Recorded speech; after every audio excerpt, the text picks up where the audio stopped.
एक ही निकल कर आता है, वो है शांति, यानी हमारे मन का सुख। हम भगवान बुद्ध की शरण में जाकर इसी सुख की कामना करते हैं। मगर सुख है क्या? हमें किस प्रकार के सुख चाहिए? क्या ये हमारे मन में पूरी तरह स्पष्ट है? कभी कभी सुख का मतलब हम तृप्ति यानी सैटिस्फैक्शन को समझते हैं, कभी सफलता को और कभी मोक्ष को। कुल मिलाकर हम जिस एक चीज की इच्छा के लिए भगवान बुद्ध की शरण में जाते हैं, कई बार हमें उसका अर्थ ही स्पष्ट नहीं होता। कुछ ऐसा ही हुआ 26 साल के विशाल के साथ, जो एक मेहनती होनहार लड़का था, मगर उसे नहीं मालूम था कि उसके जीवन का उद्देश्य क्या होना चाहिए, किन चीजों से उसे सुख का अनुभव हो सकता है।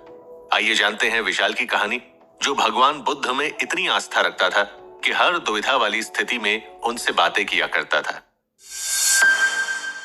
विशाल अपने काम से काम रखने वाला एक ऐसा लड़का था जो कॉलेज के दिनों में ही ये तय कर चुका था कि उसे मल्टीनेशनल कंपनी में एक अच्छे पैकेज पर जॉब करनी है, खूब रुपया कमाना है और इसी से वो ऐशो आराम की जिंदगी बिताते हुए सुकून से रह सकता है। उसके हिसाब से एक कामयाब जिंदगी जीना ही किसी भी मनुष्य के लिए असली सुख हो सकता है। भगवान बुद्ध का ये उपदेश हमेशा उसके दिमाग में रहता था कि हमें जीवन का उद्देश्य स्पष्ट रखते हुए उसकी तरफ बढ़ते रहना चाहिए, मगर भूत या भविष्य की चिंता किए बगैर उपदेश प्राप्ति के लिए इस यात्रा में आने वाले हर एक पल का आनंद लेना चाहिए। तो हमारे जीवन में उद्देश्य प्राप्ति की यह प्रक्रिया हमें निश्चित ही सुख का अनुभव करवाएगी। विशाल ने इसी बात को अमल में लाकर अपना हर पल खुशी खुशी इस प्रयास में लगा दिया। रिजल्ट भी उसके मन मुताबिक निकला। कॉलेज के कैंपस सिलेक्शन में ही उसको एक मल्टीनेशनल कंपनी से बढ़िया सा ऑफर मिल गया। विशाल बहुत खुश था, उसने अपना लक्ष्य जो हासिल कर लिया था। मगर जब उसने अपना जॉब स्टार्ट किया तो कुछ ही दिनों में उसका मन और शरीर थकने लगा। वो जिस जॉब को पाने के लिए सालों तक मेहनत करता रहा था, आज उसे उसी जॉब में वो खुशी, वो शांति नहीं मिल रही थी जो असल में वो पाना चाहता था। अब ना तो उसे काम करने में ही ज्यादा मजा आ रहा था और ना ही अब उसके मन में आगे के जीवन को लेकर कोई इच्छा, कोई महत्वाकांक्षा ही बची थी। कुल मिलाकर उसे ऐसा लगने लगा था कि अब वो सपने देखना ही भूल गया है। आखिर उसे जो चाहिए था वो तो उसे मिल ही गया था, है ना? फिर सपने देखने की, इच्छाएं पालने की कोई वजह भी तो नहीं थी। तो क्या यही विशाल के लिए सुख था? इच्छाओं का खत्म हो जाना, मन का वश में हो जाना। सही मायनों में इससे बड़ा सुख और क्या हो सकता है? फिर विशाल खुश क्यों नहीं था? आप सबके मन में जिस तरह से ये प्रश्न उठ रहा है, विशाल के मन में भी बार बार ये सवाल आने लगा।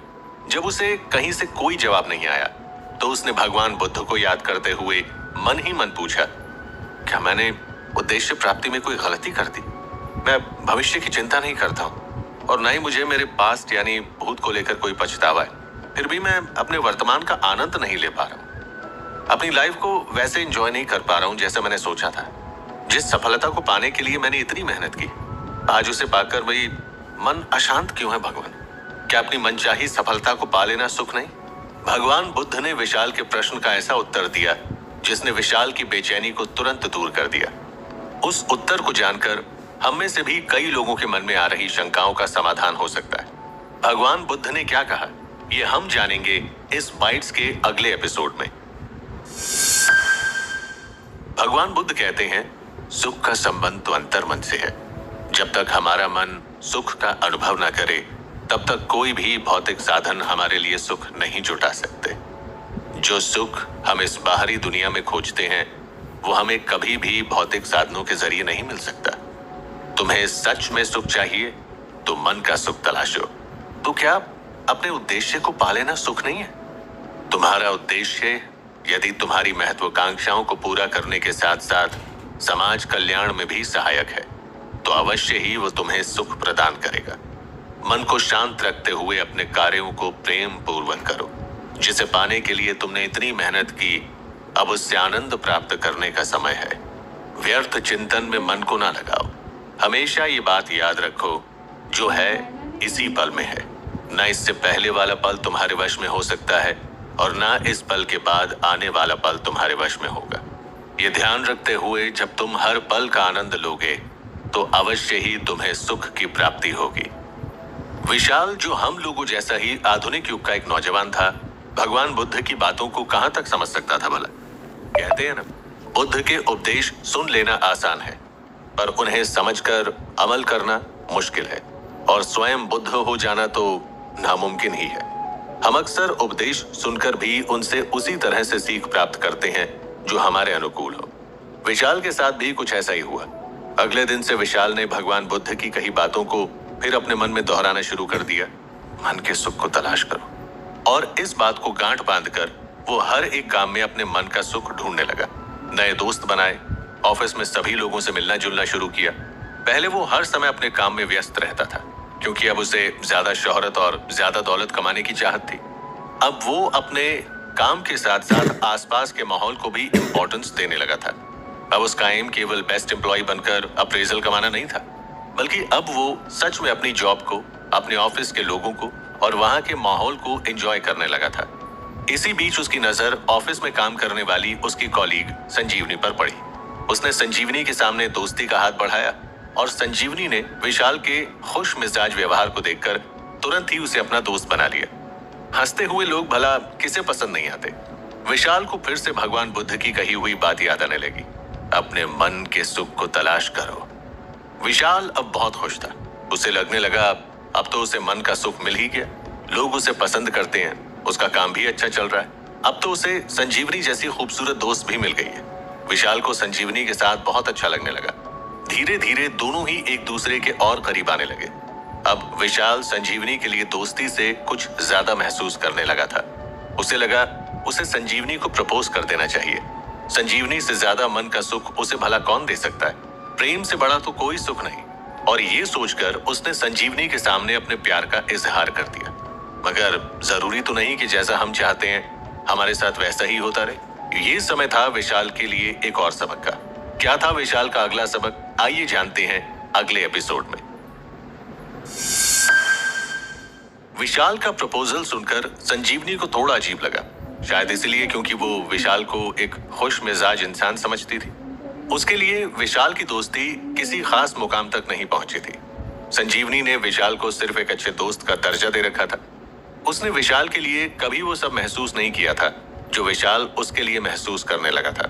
नतीजा ये हुआ कि एक बार फिर विशाल का दिल टूट चुका था। उसे समझ ही नहीं आया कि इस बार उससे क्या गलती हो गई। अब वो अपने उसी सवाल पर आकर खड़ा था कि मन का सुख कैसे प्राप्त किया जाए। जब हम किसी के प्यार में पड़ते हैं तो कैसे उसके प्यार को हासिल किया जाए। संजीवनी के मना कर देने के बाद विशाल संजीवनी से कतराने लगा। पहले जो संजीवनी उसे अपने स्टाफ में सबसे अच्छी दोस्त लगती थी, अब वो उसी से दूर दूर रहने की कोशिश करने लगा था। विशाल तनाव में था। संजीवनी की ना उसे बर्दाश्त ही नहीं हो रही थी। इस तनाव का असर उसके काम पर भी पड़ने लगा। धीरे धीरे उसके व्यवहार में खिन्नता बढ़ने लगी, जिससे वो घर वालों के साथ भी चिड़चिड़ा व्यवहार करने लगा। सब चीजों से परेशान होकर फिर एक बार उसने अपने इष्ट भगवान बुद्ध को याद किया। हे भगवान, आपके बताए हुए ज्ञान से मेरे जीवन में बहुत ही सकारात्मक बदलाव आने लगे थे। मैंने बहुत प्रयास किया कि उस सकारात्मकता को अपने भीतर हमेशा बनाए रख सकूं, परंतु चीजें मेरे मन मुताबिक नहीं हो पाई और मैं सब कुछ वैसा नहीं रख सका जैसा मैं रखना चाहता था। मैं दुखी हो चुका हूं। अब मेरे पास कोई और रास्ता नहीं है। अब ना मेरी मनचाही नौकरी मुझे सुकून दे पा रही है और ना मेरे साथ वाले लोग, मेरे अपने, मेरे घर वाले मुझे खुशी दे पा रहे हैं। मैं बहुत उलझन में हूं। आप ही बताएं मैं क्या करूं। विशाल की परेशानी देख भगवान बुद्ध फिर मुस्कुराए और विशाल को समझाने लगे, किस किस से सुख प्राप्ति की उम्मीद करोगे पुत्र। तुम अपने मन में किसी के लिए क्या भाव रखते हो ये तुम्हारे वश में हो सकता है, परंतु सामने वाला तुम्हारे लिए क्या भाव रखता है ये तुम्हारे वश में कैसे हो सकता है भला। तुमने संजीवनी से प्रेम किया, ये तुम्हारी भावना थी, मगर जरूरी नहीं कि तुम्हारी भावनाओं के बदले तुम्हें भी संजीवनी से प्रेम मिले ही। हर कोई अपने भावों को लेकर स्वतंत्र है। फिर तुम्हारा भाव किसी दूसरे के भावों पर निर्भर कैसे कर सकता है। अगर हम सोने के एक टुकड़े को बहुत सारे लोहों के टुकड़ों के बीच में दबा कर रखते हैं तो क्या वो मात्र इसीलिए अपनी चमक खो देगा कि आसपास वाले लोहे के टुकड़े उसे देखकर नहीं चमक रहे? नहीं, वो तो चमकता ही है, क्योंकि यही सोने का वास्तविक स्वभाव है। इसी तरह हमें भी अपने मन के भावों पर स्थिर रहना चाहिए। फिर चाहे सामने वाला हमारे साथ कैसा भी व्यवहार करे, हमारा मूल स्वभाव उसके व्यवहार के अनुसार नहीं बदलना चाहिए। आपकी एक एक बात सत्य है भगवान, मगर उसे अपने व्यवहार में शामिल कैसे करूं? यदि सामने वाला हमें गाली देता है, भला बुरा कहता है, तो उसे सुनकर गुस्सा तो आएगा ही ना।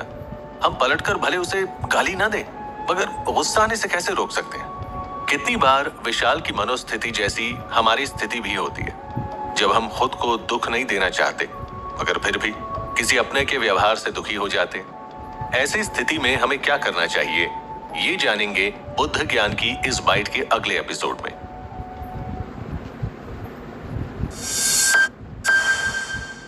जब तक तुम अपनी खुशियां दूसरों के स्वभाव में, दूसरों की प्रतिक्रियाओं में तलाशोगे, तब तक तुम्हें दुख मिलना स्वाभाविक है। सामने वाला तब तक तुम्हें कुछ भी नहीं दे सकता जब तक तुम उसे ग्रहण न कर लो। किसी के अपशब्द सुनकर तुम्हें क्रोध केवल तब आएगा जब तुमको ये मालूम है कि वो अपशब्द तुम्हारे लिए है। तुमने उन अपशब्दों को सुना, यानी अपने कानों के द्वारा उनको ग्रहण कर लिया। और जब भी कोई नकारात्मक चीज हमारे अंदर जाती है तो हमारे मन में विकार उत्पन्न करती है। यदि तुम इन विकारों से बचना चाहते हो तो ऐसे नकारात्मक भावों को ग्रहण करना बंद कर दो। सामने वाला क्या कह रहा है, क्या कर रहा है या तुम्हारे लिए क्या सोच रहा है, ये सोचना तुम्हारा काम नहीं होना चाहिए। तुम्हारे हाथ में केवल तुम्हारे विचार, तुम्हारा स्वभाव, तुम्हारी क्रियाएं ही हो सकती हैं। यही परम सत्य है। इस एक सत्य को समझ लेने मात्र से तुम्हारे मन के सारे दुख खत्म हो जाएंगे। आपका कहना सत्य है, परंतु सबसे पहले मेरे मन में संजीवनी के लिए प्रेम उत्पन्न हुआ। यदि मेरे मन में प्रेम का भाव ही नहीं आता तो शायद मैं संजीवनी से अपने प्रेम का इजहार भी ना करता। तब सब कुछ बिल्कुल पहले की तरह चलता रहता और मैं भी खुश रहता। इस तरह देखा जाए तो विकार मेरे ही मन में उत्पन्न हुआ ना, और उसी के फलस्वरूप मुझे दुख भी मिला। तुम अब तक ना तो विकार का सही अर्थ समझे हो और ना ही प्रेम का। प्रेम तो एक विशुद्ध भाव है, उसे कभी विकार में शामिल नहीं किया जा सकता। हम किसी भी इंसान से प्रेम करने के लिए स्वतंत्र हैं, अपने भाव व्यक्त करने के लिए भी स्वतंत्र हैं, परंतु प्रेम इस बात की स्वतंत्रता कभी नहीं देता कि हम जबरदस्ती करके सामने वाले से भी प्रेम हासिल कर सके। तुम्हारे मन में संजीवनी को लेकर जो भाव आए वो प्रेम नहीं, आसक्ति यानी अटैचमेंट था। आसक्ति हमें बंधन की तरफ ले जाती है, जबकि प्रेम स्वतंत्रता की तरफ। आसक्ति हमें अनंत बार मारती है, बल्कि प्रेम हमें मोक्ष की ओर ले जाता है। अगर तुम सच में आसक्ति और प्रेम के इस अंतर को समझना चाहते हो तो अपने मन में ईश्वर के प्रति प्रेम भाव रखो। धीरे धीरे भौतिक सुख सुविधाओं को लेकर तुम्हारी आसक्ति स्वयं ही समाप्त होने लगेगी। तब तुम खुद की खोज कर पाओगे और खुद को पूर्णतः पहचानने के बाद तुम्हारे सारे विकार धीरे धीरे खत्म होने लगेंगे। शायद आप सच कह रहे हैं भगवान, मेरे दुख का अभी यही एक उपाय है। मुझे संसार से दूर होकर सिर्फ अंतर्मन पर ध्यान केंद्रित करना चाहिए। मगर संसार से दूर होने का तरीका तो सिर्फ वैराग्य है, तो क्या मुझे संन्यास ले लेना चाहिए? क्या बिना संन्यास के वैराग्य संभव है? संन्यास ईश्वर प्राप्ति का एक मार्ग अवश्य है, परंतु ऐसा जरूरी नहीं कि बिना संन्यास लिए तुम खुद को ईश्वर से ना जोड़ सको। इस संसार का हर एक प्राणी उसी ईश्वर का अंश है। ऐसा भाव रखते हुए जब तुम खुद को देखोगे तो तुम्हें अपने भीतर भी एक अलौकिक ज्योति का आभास होगा। आसक्ति को खत्म करने के लिए वैराग्य जरूरी है। वैराग्य अपनाओ, मगर विकारों से, संसार से नहीं। जितनी ऊर्जा दूसरों को समझने में, दूसरों को खुश करने में और दूसरों को अपनी तरफ आकर्षित करने में लगाते हो, उतनी ऊर्जा अपने अंतर में झांकने, अपने आप को समझने और अपने अंश को उस परम शक्ति से जोड़ने में लगाओगे तो तुम्हारा हृदय अभूतपूर्व आनंद से भर उठेगा। एक बार इस परम आनंद की अनुभूति होने पर तुम्हारे व्यक्तित्व में जो चमक आएगी, उसे अनुभव करने के बाद तुम किसी और साधन में सुख की तलाश नहीं करोगे, क्योंकि तुम खुद को पहचान कर परम संतोषी जीवन जीने लगोगे। आपकी बातें एकदम सही है भगवान। मैं अपने उद्देश्य की पूर्ति, अपने जीवन की संतुष्टि के लिए भौतिक साधनों और दूसरे लोगों में सुख की खोज करता रहा। कभी ये नहीं सोचा कि मेरा मन असल में चाहता क्या है। अब मैं आपकी बात पूरी तरह से समझ चुका हूँ। असली सुख हमारे मन में ही होता है, जो हमें परम संतुष्टि का अनुभव करवाता है। अपने उद्देश्य को पा लेना, करियर में अच्छा मुकाम बना लेना या किसी से प्रेम हासिल कर लेना या फिर भौतिक सुख सुविधाओं को जुटाकर ऐशो आराम का जीवन जी लेना, कभी हमें वो सुख नहीं पहुंचाता। जो हमारे मन की पर